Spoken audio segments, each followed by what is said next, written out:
پیغام کا راز دوسرا حصہ۔ اس میں کہانی یہاں تک پہنچی تھی کہ انسپکٹر کاشان کو ایک گتے کا پیکٹ ملا تھا جس میں 2 کاپیاں اور 2 کتابیں تھیں۔ 2 کاپیاں اور 2 کتابیں۔ اب وہاں سے آگے کہانی شروع ہوتی ہے، مطلب وہیں سے جاری ہے۔ کنٹینیو کو کیا کہتے ہیں؟ جو بھی کہتے ہیں آپ سمجھ جائیں بس۔ گزشتہ کئی گھنٹوں سے ہم ان دونوں کتابوں میں درج تحریروں کا ہر زاویے سے جائزہ لے چکے ہیں، لیکن کوئی واضح اشارہ نہیں ڈھونڈ سکے۔ ظاہر ہے پیغام بھیجنے والے نے ضرور اسے کچھ اس انداز میں خفیہ رکھا ہے کہ چند لمحوں کے اندر اندر اسے سمجھا جا سکے تاکہ وقت ضائع نہ ہو اور فوراً کارروائی شروع کر دی جائے۔ بات یقیناً بالکل سامنے کی ہوگی، لیکن جب تک یہ ہماری نظروں سے اوجھل ہے ہمارے لیے زندگی کا سب سے بڑا معمہ ہے۔ کامران صمدانی کے لہجے سے بے بسی جھلک رہی تھی۔ انسپکٹر کاشان نے باری باری دونوں کاپیوں کو اٹھا کر دیکھا۔ ایک پر لیاقت نوٹ بک لکھا تھا، جبکہ دوسری کاپی پر جنت محل اسٹیشنرز درج تھا۔ انہوں نے دونوں کتابوں کو بھی باری باری غور سے دیکھا اور پھر عدل بدل کر دونوں کتابوں اور دونوں کاپیوں کا جائزہ لیتے رہے۔ لاہور کے بارے میں کتاب 216 صفحات پر مشتمل ہے، جبکہ قصہ چہار درویش کے 120 صفحات ہیں۔ ایک کاپی 150 صفحات کی ہے، جبکہ دوسری کے صرف 70 صفحے ہیں 80 صفحے ہیں۔ ان اعداد سے بھی کوئی پیغام برآمد نہیں ہوتا، ڈپٹی ڈائریکٹر ذوالفقار تابش نے اکتائے ہوئے لہجے میں کہا۔ ہم نے تو ان کتابوں کے عنوانات اور کاپیوں پر درج اداروں کے ناموں کے حروف بھی گن ڈالے ہیں، لیکن بات بنتی نظر نہیں آتی۔ ان اعداد سے کوئی پیغام برآمد نہیں ہوتا۔ کامران صمدانی گویا ہوئے، ان سے قاتلانہ حملے کی تاریخ اور مقام کا کوئی سراغ نہیں ملتا۔ ان دونوں کی گفتگو کے دوران انسپکٹر کاشان بڑے انہماک سے کتابوں اور کاپیوں کا جائزہ لے رہے تھے۔ سب انسپکٹر تیمور بڑی دلچسپی سے انہیں دیکھ رہے تھے۔ 1 منٹ، انسپکٹر کاشان یکدم بلند آواز میں بولے۔ ان کی آنکھوں کی چمک سے اندازہ ہو رہا تھا کہ ان پر کوئی اہم راز اچانک کھل گیا ہے، بالکل اسی طرح جیسے نمبروں والے قفل مخصوص اعداد کی خاص ترتیب مکمل ہوتے ہی کھٹاک سے کھل جاتے ہیں۔ جناب کامران صمدانی صاحب، کیا آپ قوس قزح کے رنگوں سے واقف ہیں؟ Rainbow colours. وہ ڈرامائی انداز میں بولے۔ بالکل واقف ہوں، میں نے سائنس کی اعلیٰ تعلیم حاصل کی ہے اور فزکس میرا پسندیدہ مضمون رہا ہے۔ کامران صمدانی اس بظاہر بے تکے سوال پر جز بز ہو کر بولے۔ کیا آپ ان رنگوں کے نام ترتیب کے ساتھ اوپر سے نیچے کی طرف بتا سکتے ہیں؟ انسپکٹر کاشان کی آواز میں جوش تھا۔ کیوں نہیں؟ کامران صمدانی گہری سوچ میں نظر آ رہے تھے۔ ان کی خفگی اب تجسس اور حیرت میں بدل چکی تھی۔ پھر وہ فر بولنا شروع ہو گئے۔ سرخ، نارنجی، زرد، سبز، نیلا۔ بس، انسپکٹر کاشان نے ان کی بات کاٹ دی۔ میں معذرت خواہ ہوں، میں صرف اپنی معلومات میں اضافے کے لیے یہ سوال کر رہا تھا۔ دیکھیے، یہ کاپی جس پر لیاقت نوٹ بک لکھا ہے اس کا رنگ سرخ ہے۔ اس کے بعد قوس قزح کے رنگوں کی ترتیب کے لحاظ سے نارنجی رنگ آتا ہے۔ لاہور کے بارے میں کتاب کا سرورق نارنجی رنگ کا پس منظر رکھتا ہے۔ یہ قصہ چہار درویش کے سرورق میں زرد رنگ سب سے زیادہ نمایاں ہے۔ اب رہ گئی یہ کاپی جس پر جنت محل اسٹیشنرز لکھا ہے، تو قوس قزح کے رنگوں کی ترتیب کی روح سے اگلا رنگ کون سا ہے؟ سبز، کامران صمدانی کے منہ سے بے اختیار نکلا۔ سب لوگ حیرت سے انسپکٹر کاشان کے ہاتھوں میں کاپیوں اور کتابوں کو دیکھ رہے تھے۔ انہوں نے کاپی لہراتے ہوئے کہا، اس کاپی کا رنگ گہرا سبز ہے، جبکہ اس پر جنت محل اسٹیشنرز کے حروف سفید رنگ میں چھپے ہیں۔ اس سے ہمیں ان کی ترتیب تو سمجھ آ گئی، یقیناً پیغام بھی اسی ترتیب میں چھپا ہے۔ ذوالفقار تابش بچوں کی طرح خوشی سے اچھل کر بولے۔ یہی تو اصل سوال ہے۔ انسپکٹر کاشان بے حد سنجیدہ نظر آ رہے تھے۔ کمرے میں کچھ دیر کے لیے مکمل خاموشی چھا گئی۔ سب میز پر قوس قزح کے رنگوں کی ترتیب سے رکھی ہوئی کتابوں اور کاپیوں کو دیکھ رہے تھے اور سوچ کے سمندر میں غوطے لگا رہے تھے۔ اس سمندر سے سب سے پہلے انسپکٹر کاشان ابھرے۔ ان کی آنکھیں ستاروں کی طرح چمک رہی تھیں۔ لگتا ہے نمبروں والا تالا پھر کھل گیا ہے، سب انسپکٹر تیمور نے دل ہی دل میں سوچا۔ ہمارے ملک کے پہلے وزیر اعظم نوابزادہ لیاقت علی خان کس تاریخ کو شہید ہوئے تھے؟ 16 اکتوبر۔ انسپکٹر کاشان نے خود ہی سوال کیا اور پھر خود ہی جواب بھی دے ڈالا۔ میرے خیال میں ترتیب میں پہلے نمبر پر لیاقت نوٹ بک کے ذریعے یہی پیغام دیا گیا ہے۔ لیکن 16 اکتوبر تو ابھی کئی مہینے دور ہے، یہ تو مارچ کا مہینہ ہے جناب، سب انسپکٹر تیمور بے ساختہ بولے۔ یہی الجھاؤ تو پیغام کو خفیہ رکھنے کے لیے پیدا کیا گیا ہے، انسپکٹر کاشان مسکرا کر بولے۔ قوس قزح کے رنگوں کے حساب سے دوسرے نمبر پر آتی ہے یہ کتاب، یعنی لاہور کے باغات اور مینار۔ لاہور کے مینار سے فوراً ذہن میں مینار پاکستان آتا ہے۔ مینار پاکستان یادگار ہے قرارداد پاکستان کی، اور یہ قرارداد کون سے مہینے میں منظور ہوئی؟ جی ہاں، مارچ کے مہینے میں۔ اوہ میرے خدا! ڈپٹی ڈائریکٹر ذوالفقار تابش یکدم اپنی کرسی سے اٹھ کر کھڑے ہو گئے۔ آج 16 مارچ ہے۔ اب تیسرے نمبر پر آتی ہے کتاب قصہ چہار درویش۔ یہ 4 درویشوں کی سرگزشت کی کہانی ہے۔ ہفتے کا چوتھا دن کون سا ہے؟ سوموار سے گنتی شروع کریں تو چوتھا دن جمعرات بنتا ہے۔ انسپکٹر کاشان پر گویا غیب سے انکشافات الہام ہو رہے تھے۔ استغفر اللہ! 16 مارچ یعنی آج جمعرات کا دن ہے، ذوالفقار تابش چیخ کر بولے۔ یار یہ ذوالفقار صاحب کو جو ہے نا بہت تھوڑا کنٹرول کرنے کی ضرورت ہے اپنے جذبات پہ۔ پیغام دینے والے نے مزید تصدیق کے لیے خاص کیے گئے دن کا اشارہ بھی دیا ہے۔ اب رہ گیا مقام، تو یقیناً باقی رہ جانے والی اس سبز رنگ کی کاپی میں مقام کا اشارہ دیا گیا ہے۔ اسی سے یہ راز بھی کھل جائے گا کہ ہمارا دشمن ملک کی کس اعلیٰ شخصیت کو نشانہ بنانا چاہتا ہے۔ میرے پاس صدر مملکت سمیت تمام اعلیٰ شخصیات کی اگلے پورے ہفتے کی مصروفیات کی تفصیل موجود ہے، جو میں نے خاص اسی مقصد کے لیے حاصل کی ہے۔ انہوں نے اپنے ہاتھ میں اٹھائی ہوئی فائل کھول کر میز پر سب کے سامنے رکھ دی۔ اس کاپی پر جنت محل اسٹیشنرز کے الفاظ درج ہیں۔ انسپکٹر کاشان رک کر بولے۔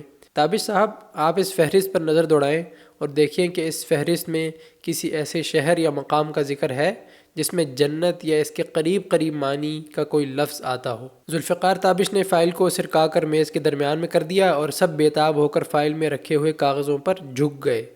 چند منٹ بعد ذوالفقار تابش نے فائل میں ایک جگہ پر انگلی رکھ کر تقریباً سرگوشی کے لہجے میں کہا، یہ رہا۔ وزیر داخلہ سرفراز عظیم صاحب 16 مارچ کو یعنی آج سپہر فردوس نگر میں ایک اہم تقریب میں شرکت کر رہے ہیں۔ کچھ لمحے خاموش رہنے کے بعد وہ دوبارہ بولے، فردوس یعنی جنت۔ وقت نہایت کم ہے، میں اس تقریب کو منسوخ کروانے کے لیے فوراً ضروری کارروائی کرتا ہوں، آپ اپنا کام جاری رکھیں۔ ذوالفقار تابش نے اپنے کاغذات سمیٹے اور تیزی سے باہر کی جانب لپکے۔ دوپہر کے وقت انسپکٹر کاشان کو ذوالفقار تابش کا فون موصول ہوا۔ شکر ہے وزیر داخلہ رضامند ہو گئے ہیں، تقریب منسوخ کر دی گئی ہے۔ آپ نے اپنی ذہانت سے ایک بہت بڑے قاتلانہ حملے کو ناکام بنا دیا ہے۔ یہ صرف اللہ کی مدد سے ممکن ہوا ہے جناب۔ انسپکٹر کاشان نے سکھ کا سانس لیا اور خدا کا شکر ادا کیا۔ وہ روزمرہ معمول کا کام کر رہے تھے اور اپنے دفتر میں مصروف تھے۔ کچھ دیر بعد وہ اپنی کرسی سے اٹھے تاکہ کچھ دیر آرام کر لیں۔ ابھی وہ دروازے کے قریب پہنچے تھے کہ اچانک ان کے ذہن میں جھماکا ہوا اور دفعتاً ایک ایسی خوفناک حقیقت ان کے عین سامنے آ گئی کہ وہ بجلی کی تیزی سے پلٹے اور اپنی میز کی جانب بڑھے۔ اگلے ہی لمحے وہ ذوالفقار تابش کا فون ملا رہے تھے۔ ذوالفقار تابش صاحب، آپ اس وقت کہاں ہیں؟ انہوں نے رابطہ ہوتے ہی ان سے پوچھا۔ خیریت تو ہے؟ جی بالکل خیریت ہے، وہ پرسکون لہجے میں بولے۔ میں ابھی دفتر سے نکلا ہوں اور اس وقت گلستان چوک کے قریب ہوں۔ ذوالفقار تابش بولے۔ میں ابھی اور اسی وقت آپ کے پاس آ رہا ہوں، آپ کو چند لمحے انتظار کی زحمت اٹھانی ہوگی، یہ انسپکٹر کاشان نے کہا۔ دراصل انسپکٹر کاشان موبائل فون پر کوئی بھی حساس گفتگو نہیں کرنا چاہتے تھے۔ #Audio leaks. گلستان چوک پہنچتے ہی انسپکٹر کاشان اپنی جیپ سے باہر نکلے اور جھٹ سے ذوالفقار تابش کی کار کا دروازہ کھول کر اندر بیٹھ گئے۔ تابش صاحب، ہم سے ایک خطرناک غلطی ہو چکی ہے، وہ تیزی سے بولے۔ ذرا اہم شخصیات کی مصروفیات پر مشتمل فہرست پر دوبارہ ایک نظر ڈالیں۔ میں نے فائل کھول لی ہے، ذوالفقار تابش کے لہجے سے پریشانی ٹپک رہی تھی۔ بتائیں کیا بات ہے؟ صدر مملکت کی آج سپہر کی کیا مصروفیات ہیں؟ انسپکٹر کاشان کے لہجے میں سنسنی تھی۔ وہ آج ایوان صدر کے سبزہ زار میں ایک اہم تقریب کے مہمان خصوصی ہیں۔ یہ صدر صاحب صرف مہمان خصوصی ہی بن سکتے ہیں، اصل میں بھی اور کہانیوں میں بھی۔ اٹ از واٹ اٹ از۔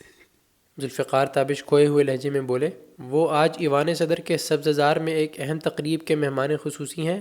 ایوان صدر کے سبززار کو عام طور پر اور دعوت ناموں میں بھی سبززار کا نام ہی دیا جاتا ہے، لیکن اصل میں اس کا سرکاری نام کیا ہے جناب؟ انسپکٹر کاشان نے سوال کیا۔ یہ باغ بہشت، باغ بہشت۔ ذوالفقار تابش اپنے ہی ادا کیے ہوئے الفاظ کو دہرا کر دہشت زدہ رہ گئے۔ سبز رنگ کی کاپی پر جنت محل اسٹیشنرز کے الفاظ میں جنت کے ساتھ محل کا لفظ ایوان صدر کی طرف اشارہ کر رہا ہے، جبکہ فردوس نگر میں نگر کا لفظ بستی کے معنوں میں ہے۔ خفیہ پیغام دراصل ایوان صدر کے باغ بہشت نامی سبززار کے بارے میں ہے۔ عام طور پر اس مقام کو سبززار کے نام سے لکھا اور پکارا جاتا ہے، لیکن اس کا اصل سرکاری نام باغ بہشت ہے۔ جس شخصیت پر قاتلانہ حملے کا منصوبہ بنایا گیا ہے وہ کوئی اور نہیں، ہمارے صدر مملکت ہیں۔ ان کا آخری جملہ مکمل ہونے سے پہلے ہی ذوالفقار تابش نے گاڑی کا رخ موڑا اور پوری رفتار پر اسے چھوڑتے ہوئے ایوان صدر کی جانب روانہ ہو گئے۔ انسپکٹر کاشان ان کے ساتھ تھے۔ ان کی اپنی جیپ عقب میں آ رہی تھی۔ عقب میں کون چلا رہا تھا؟ وہ تو ان کے ساتھ گاڑی میں بیٹھے ہوئے تھے، پتہ نہیں۔ اگرچہ ارشاد کامدار کے اپارٹمنٹ پر سب انسپکٹر تیمور کے چھاپے اور پھر خفیہ پیغام والے پیکٹ کے فٹ پاتھ پر گر جانے کے بعد دشمن ملک چوکنا ہو چکا ہوگا، اس کی طرف سے قاتلانہ حملے کے امکانات تقریباً نہ ہونے کے برابر ہیں، پھر بھی ہمیں کوئی گنجائش نہیں چھوڑنی چاہیے۔ انسپکٹر کاشان بولے، دشمن جاسوسوں کو یہ زعم بھی ضرور ہوگا کہ ہم پیکٹ میں موجود خفیہ پیغام کی حقیقت کبھی بھی نہیں جان سکیں گے۔ شاید وہ اسی زعم میں حملہ کر دیں، پھر وزیر داخلہ کا پروگرام منسوخ ہونے سے انہیں مزید یقین ہو گیا ہوگا کہ ہم دھوکہ کھا چکے ہیں۔ ذوالفقار تابش کا ذہن تیزی سے سوچ رہا تھا اور وہ اسی رو میں بولتے چلے جا رہے تھے۔ وہ آندھی اور طوفان کی رفتار سے ایوان صدر میں پہنچے۔ سبززار میں تقریب کی تیاریاں عروج پر تھیں، ہر طرف خوب گہما گہمی تھی۔ تقریب کے آغاز میں صرف 1 گھنٹہ باقی تھا۔ انسپکٹر کاشان کو سیکرٹری صاحب اور پھر صدر مملکت کو قائل کرنے میں آدھا گھنٹہ لگا۔ اس دوران میں دارالحکومت کے اعلیٰ ترین افسر بھی ایوان صدر میں پہنچ چکے تھے۔ بالآخر وہ اعلیٰ افسروں کی بھرپور مدد سے اپنے مقصد میں کامیاب ہو گئے۔ تقریب کو منسوخ کر دیا گیا۔ شکر ہے آپ کی حاضر دماغی نے ملک کو ایک بہت بڑے حادثے سے بچا لیا۔ صدر مملکت کے سیکرٹری ایوب تنویر نے گہرا سانس لیا اور کرسی کی پشت پر سر ٹکا کر آنکھیں موند لیں۔ لگتا تھا اس 1 گھنٹے میں وہ کئی 100 میل بھاگ چکے تھے۔ انسپکٹر کاشان جب اپنی جیپ میں سوار ہو کر ایوان صدر سے رخصت ہو رہے تھے تو ان کی نگاہیں سبز ہلالی پرچم پر مرکوز ہو گئیں جو ایوان صدر کی بلندیوں میں لہلہا رہا تھا۔ ان کے منہ سے بے ساختہ نکلا، سایہ خدائے ذوالجلال۔ انسپکٹر کاشان کی نگاہیں ایوان صدر کی رفعتوں میں لہراتے ہوئے سبز ہلالی پرچم پر جمی ہوئی تھیں۔ ان کے ہونٹوں پر قومی ترانے کا آخری مصرع تھا۔ اچانک وہ گنگناتے رک گئے اور ان کی آنکھیں حیرت سے کھلی کی کھلی رہ گئیں۔ انہوں نے جھٹ سے دوربین نکالی۔ انسٹنٹ دوربین بھی ان کے پاس موجود ہے۔ انہوں نے جھٹ سے دوربین نکالی اور اسے آنکھوں سے لگا کر غور سے دیکھنے لگے۔ یہ میں کیا دیکھ رہا ہوں؟ وہ خود کلامی کے انداز میں بڑبڑائے۔ انہوں نے جھٹکے سے اپنی جیپ کو بریک لگائے۔ فضا میں ٹائروں کی چرچراہٹ کی آواز گونجی۔ مطلب وہ گاڑی چلاتے ہوئے دیکھ بھی رہے تھے، گنگنا بھی رہے تھے۔ انہوں نے جیب سے جھٹ سے دوربین بھی نکالی اور پھر انہوں نے بریک لگائی تو ٹائر چرچرائے۔ Something is off. ایوان صدر میں سیکیورٹی پر مامور عملے نے چونک کر آواز کی سمت نظریں دوڑائی ہونا تھا۔ آواز کی سمت نظر میں دوڑائی لکھا ہوا ہے۔ انسپکٹر کاشان نے گاڑی کا رخ دوبارہ ایوان صدر کی مرکزی عمارت کی طرف موڑ دیا۔ پارکنگ میں پہنچ کر انہوں نے سب انسپکٹر تیمور کے نمبر ملائے۔ تیمور، آپ اس وقت کہاں ہیں؟ جناب، میں آپ سے ملاقات کے لیے ایوان صدر کے باہر موجود ہوں۔ سب انسپکٹر تیمور کی آواز ابھری، فوراً میرے پاس اندر پارکنگ میں آ جائیں۔ کچھ دیر بعد سب انسپکٹر تیمور ایوان صدر کی پارکنگ میں موجود تھا۔ اب تک کی رپورٹ کیا ہے؟ انسپکٹر کاشان نے پوچھا۔ سب انسپکٹر تیمور نے گفتگو شروع کی۔ جناب، ارشاد کامدار اور اس کے نامعلوم ساتھی کا ابھی تک کوئی سراغ نہیں ملا۔ ہم نے فٹ پاتھ سے خون کا نمونہ حاصل کر لیا ہے اور تجزیے کے لیے لیبارٹری بھجوا دیا ہے۔ سڑک کے کنارے خود رو جھاڑیوں میں سے ایک لاکٹ ملا ہے جس کی چین ٹوٹی ہوئی ہے۔ لگتا ہے یہ لاکٹ ان دونوں ملزموں میں سے کسی ایک کا ہے۔ جھاڑیوں سے آگے نشیب میں ملنے والے ملزموں کے پاؤں کے نشانات کے بارے میں بتائیں۔ جناب، آپ کی ہدایت کے مطابق ان نشانات کے مولڈ بنوا کر تجزیے کے لیے ارسال کر دیے گئے ہیں۔ کچی مٹی پر پاؤں کے نشانات کی تصویریں بھی محفوظ کر لی گئی ہیں۔ اس اونچے نیچے راستے کے خاتمے پر ایک کچی بستی ہے۔ پاؤں کے نشانات بستی کے قریب گزرنے والی سڑک پر پہنچ کر غائب ہو جاتے ہیں۔ کیا آپ نے اس بستی میں سادہ لباس میں اہلکاروں کو نگرانی کے لیے مقرر کر دیا ہے؟ جی جناب، بستی کے علاوہ گرد و نواح میں بھی ہمارے اہلکار بھیس بدل کر عام دیہاتیوں لکھنا تھا بھائی، عام دیہاتوں لکھ دیا، میں تو غلطیاں نکالتا رہوں گا، عام دیہاتیوں اور خونچہ فروشوں کے روپ میں موجود ہیں۔ خونچہ فروش کیا ہوتے ہیں یہ تو بتائیں ذرا کمنٹس میں۔ مجھے ایوان صدر میں کچھ دیر کے لیے رکنا پڑے گا۔ یہاں سے فارغ ہوتے ہی میں آپ کو ارشاد کامدار کے فلیٹ میں ملوں گا۔ ہم وہاں سے لے کر بستی تک راستے میں ہر چیز کا جائزہ لیں گے۔ آپ دلکشا اپارٹمنٹس میں پہنچ کر میرا انتظار کریں۔ انسپکٹر کاشان نے یہ کہہ کر مصافحے کے لیے ہاتھ آگے بڑھایا۔ انسپکٹر تیمور نے گرم جوش مصافحے کے بعد ایڑیاں بجا کر سلیوٹ کیا اور اپنی گاڑی کی طرف بڑھ گیا۔ انسپکٹر کاشان نے ایوان صدر کی مرکزی عمارت کا رخ کیا اور سیدھا صدر مملکت کے سیکرٹری کے دفتر کی جانب لپکے۔ وہ انسپکٹر کاشان کو دیکھ کر مسکرائے اور بولے، میں آپ کے جانے پر حیران تھا، لیکن آپ کو چند لمحوں بعد ہی دوبارہ یہاں دیکھ کر میری حیرت دور ہو گئی ہے۔ جناب، میں سب سے پہلے گرد و نواح کا جائزہ لینا چاہتا تھا تاکہ کوئی غیر معمولی بات نظر آئے تو اس پر فوراً دھیان دے سکوں، لیکن صدر دروازے سے پہلے ہی ایک ایسی چیز نظر آ گئی کہ میرے بڑھتے ہوئے قدم رک گئے۔ انسپکٹر کاشان سنجیدہ لہجے میں بولے، معاملہ بے حد حساس ہے۔ خفیہ ادارے اور پولیس کے سربراہ تھوڑی دیر میں دوبارہ یہاں پہنچنے والے ہیں۔ ذوالفقار تابش ایوان صدر کی رہائشی کالونی کی طرف گئے ہیں۔ صدر مملکت نے ہدایات جاری کی ہیں کہ تفتیش کرنے والے سب اداروں سے مکمل تعاون کیا جائے اور ہر طرح کی معلومات فراہم کی جائیں۔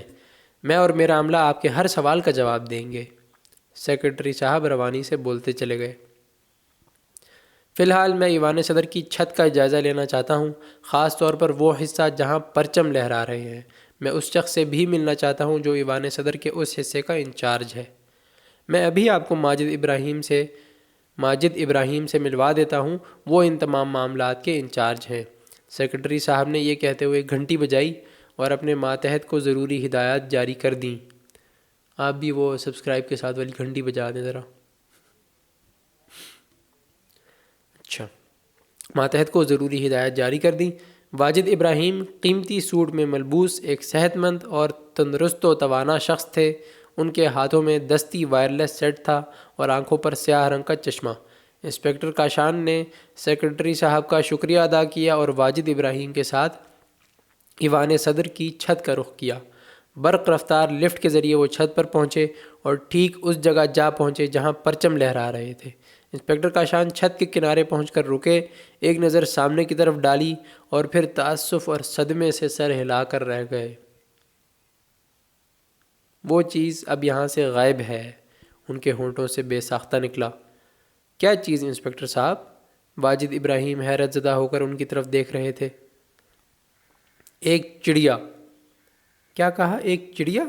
تو کیا آپ صرف ایک چڑیا کی تلاش میں یہاں آئے ہیں؟ میں آپ کی حصے مزاح کی داد دیتا ہوں انسپکٹر صاحب، واجد ابراہیم نے منہ بناتے ہوئے کہا۔ تو یہ تو تھا دوسرا حصہ، اب ملتے ہیں تیسرے میں۔ پیغام کا راز از آئی جی غلام رسول زاہد۔